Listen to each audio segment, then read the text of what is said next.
Hey, what's up, everyone? This is Jeremy, founder of QuickMail.io. And this is Jack from emailsthatsell.com. To scale or not to scale? That is the question for today's cast. If you're already having some success with cold email, listen in to find out if you're ready to 10x your results, aka scale, or if you should stick to small batch sending instead. In the next few minutes, you'll hear our slightly counterintuitive advice for scaling, assembling your cold email team, and whether or not you should bother with increasing volume at all.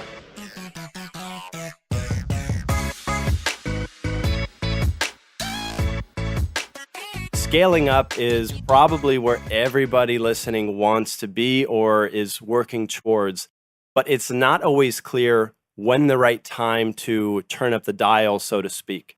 So today we're going to be talking about scaling, when you should scale, what you need to keep in mind, and maybe if there's a better strategy for staying small in your cold email efforts. We're going to be exploring this. Jeremy, what are we talking about here when we say scale specifically? I know this is a basic question, but let's get everyone on the same page here. What is cold email scale? Now, that's a great question. I think we can introduce the notion of scale when it's clear that you can't do it manually anymore, right? So if you're able to handle, let's say, 10 new contacts every day with their follow-up, then that's fine. That's still manual.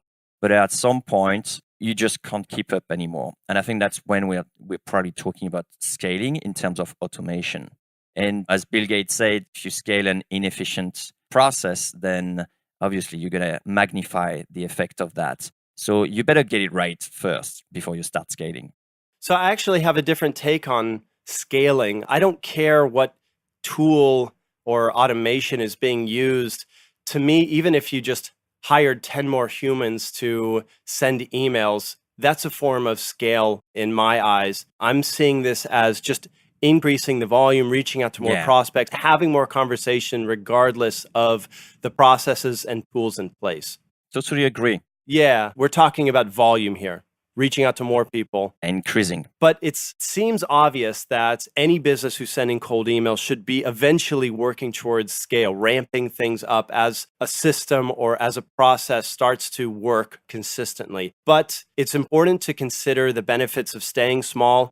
We had a podcast on this earlier, but just briefly, there are things you can do in small batches that cannot be done when you reach out to hundreds or thousands of people. For example, if you're staying small, you're going to have a much easier time slicing your market into small segments. You're going to have an easier time personalizing your cold emails. And at the end of the day, you'll have an easier time getting replies, getting good replies if you stay small, because you can work things into your emails that just can't be done at a high volume level. As a side note, it's episode 44, quantity over quality. A couple other things. It's going to be easier to carry on these one-to-one conversations, or in other words, it's going to be easier to close your leads that come in. And finally, you can do a much more detailed job gathering research, learning about your customers, and testing markets when you stay small. So keep these things in mind before deciding to ramp up. It's not always an obvious benefit or an obvious win if you just add in more prospects to your sequences. Now, let's transition to talking about when the perfect time to scale things up is. You've got a campaign, emails are sending out, people are replying with interest, you're getting the replies you're looking for. And maybe, the conversation comes up, can we do this at a larger level?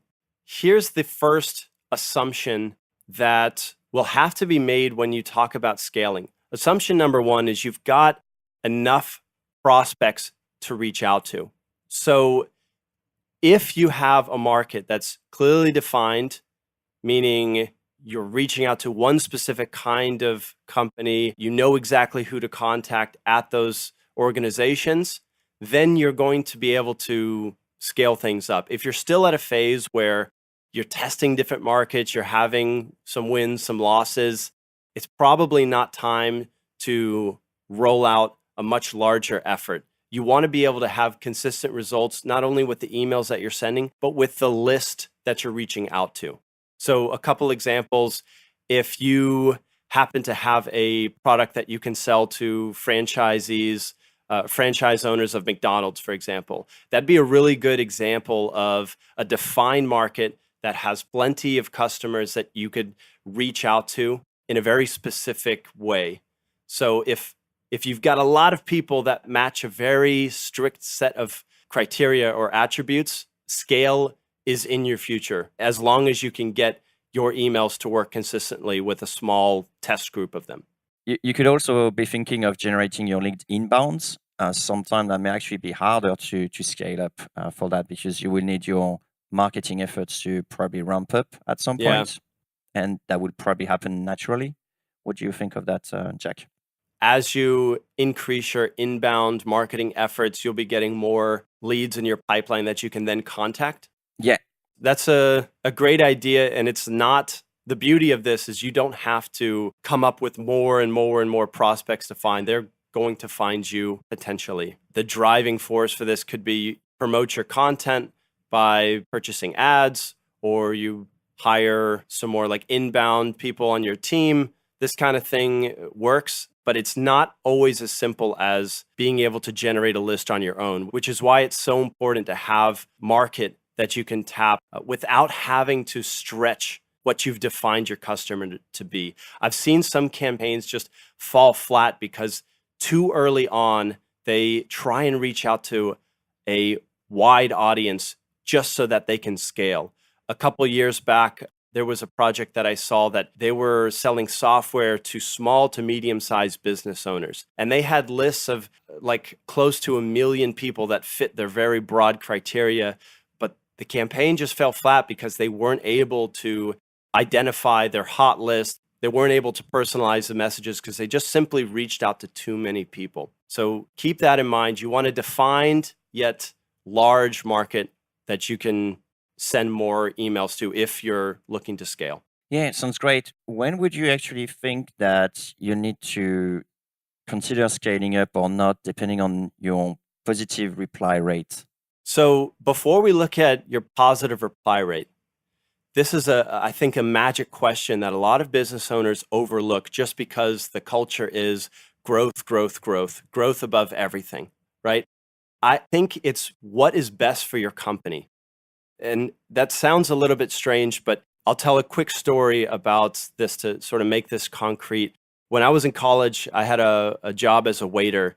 And when I had 4 tables to look after, I always got really good tips, 20% and above, a little bit about that. You never told me that. Yeah, no, this is the inside. Yeah, so when I had 4 tables, I would make the most tips all day.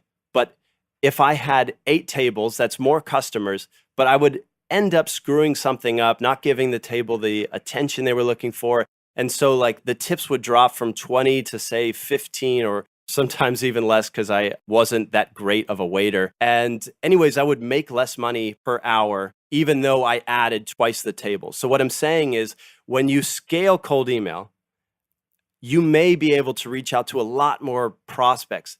But if you're doing a poor job of following up on the replies you're getting, then you may not be getting as many customers as you were when you were taking a really hands-on one-to-one approach.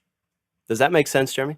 Yeah, absolutely, totally. Well, how does that apply exactly to cold email then? It's important to understand that more is not inherently better. More leads coming in does not necessarily mean they will convert to customers at the same rate or that they will be customers that are as profitable as ones that you hand selected. So in general, I imagine that when you go from reaching out to 10 prospects a week to 100, yes, you should be increasing the number of customers acquired each month, but it doesn't always work out that way. And it's important to make sure that you're able to close at a similar rate. You're able to generate replies at a similar rate as you increase things. Otherwise, and I have seen this personally more than once, your team may fall behind on the leads that come in. Questions may not be answered. You may have good leads that just don't close because there's not enough Attention to them? Yeah, exactly. So they're going to have diminishing return. Exactly. Basically what they need to pay attention to. Right. And now let's talk about how to not get diminishing returns if you're scaling, because there's a way that you can increase volume and keep results consistent as a smaller campaign. So the easiest way to make sure that you don't miss out on good leads as they come in is to have your team in place so that no good lead gets ignored.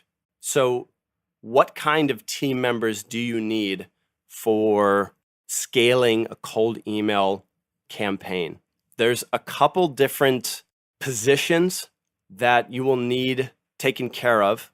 I'm going to go through each one of them, but just keep in mind that one person could handle a single responsibility, multiple responsibilities. It's really how you see this fitting into your company. But Aaron Ross is a big proponent of specializing each effort, each activity, so that scaling becomes a little easier. That's in predictable revenue. Definitely worth checking out if you're into this cold email stuff. All right, let's take a look at what I see as the activities needed to be done by a team as you scale. You're going to need a prospector. This is someone who can consistently find you new prospects to reach out to. You'll need a personalizer. This is the person on your team that's going to be able to jump into a spreadsheet of prospects and add some merge tags and some custom attributes that are going to let your email sound like they were written just for that prospect.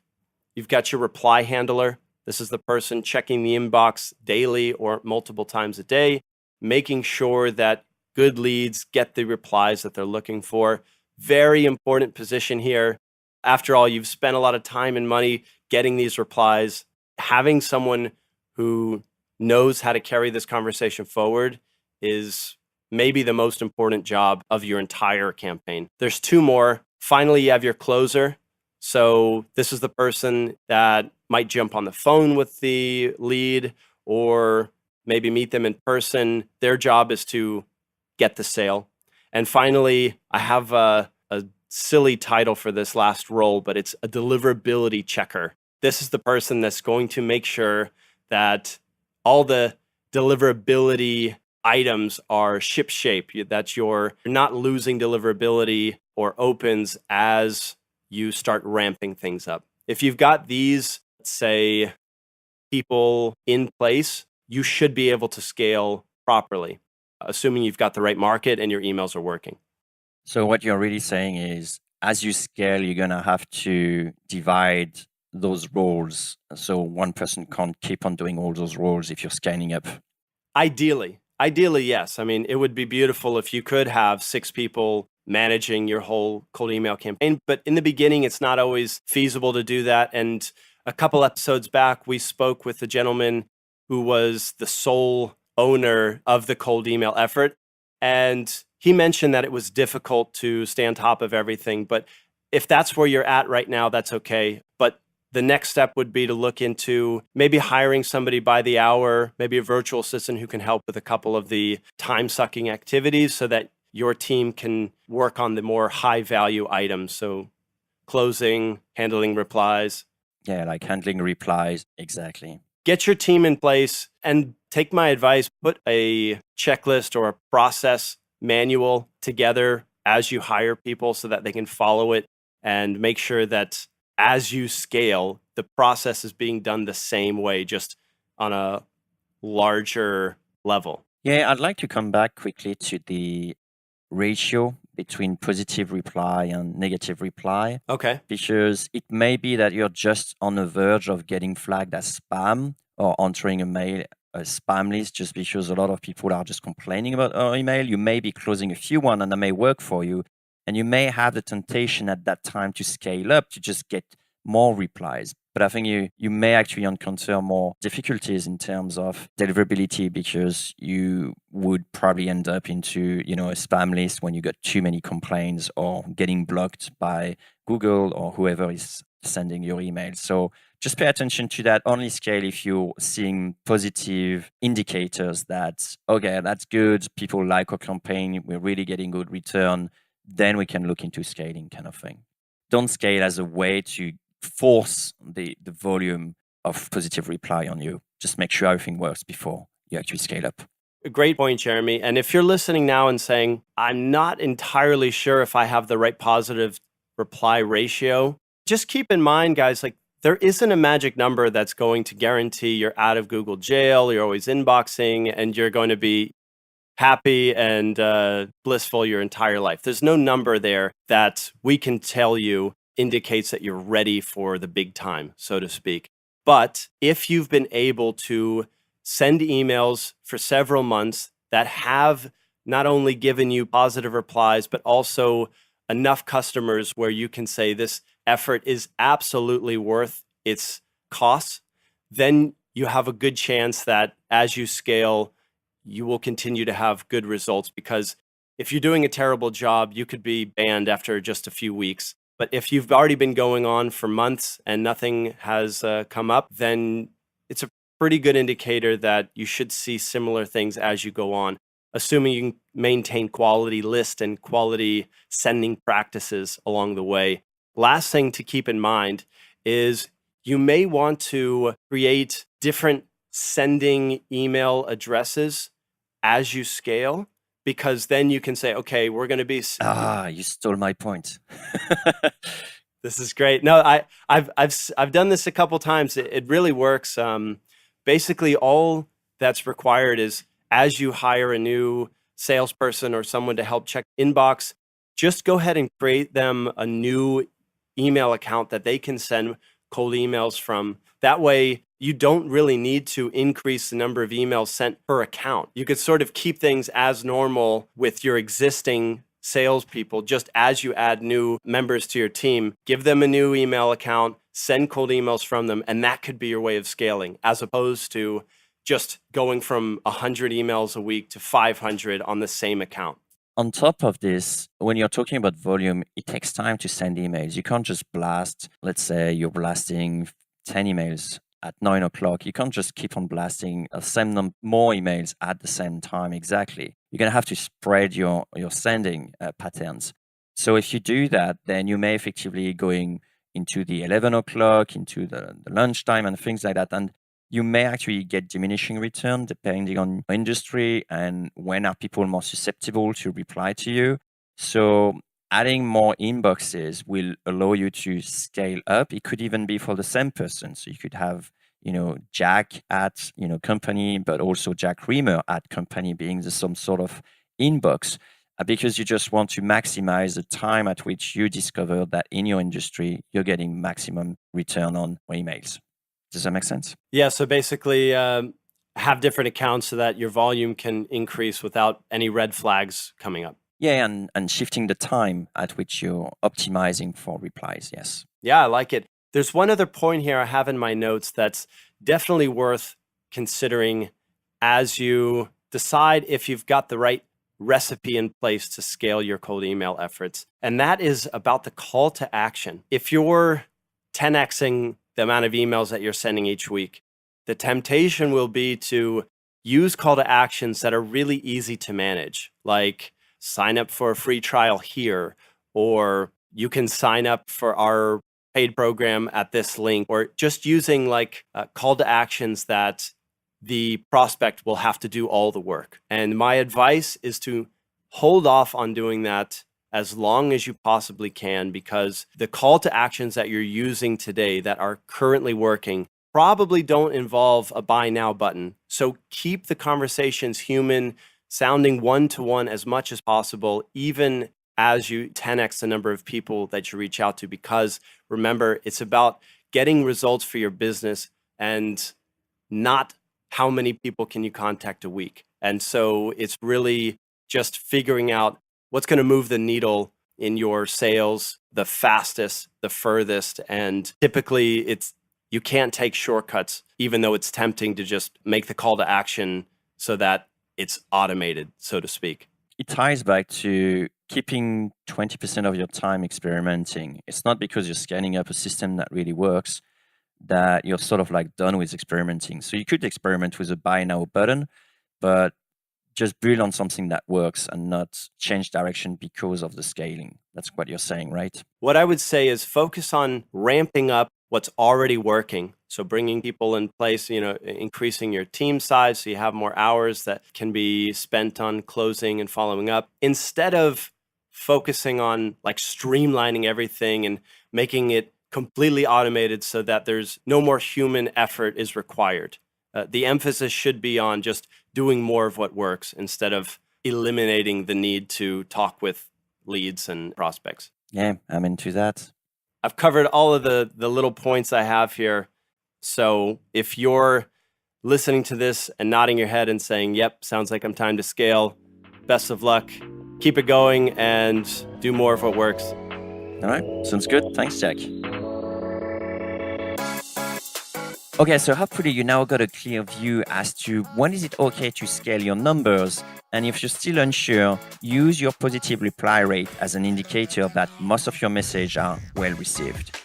Here are a few things to consider as you scale. Number one, consider splitting the roles and having more specialization. So we got prospector, we got the personalizer, the reply handler, the closer, the deliverability checker, and you may add more if you need to as you scale. Number two, create a few more inboxes to even the load, the quantity of email you're sending at the time that is best for your market. And number three, keep an eye on deliverability and keep some room for experimentation. Hey, cold emailer. Yeah, you. If you got some value from this episode, give us a high vibe by sharing a 2-sentence review on iTunes. Or Stitcher or TuneIn. That works too. It's a quick way to help other growth-minded folks like us find this podcast so they can send awesome emails and make everyone's inbox a better place. Thanks.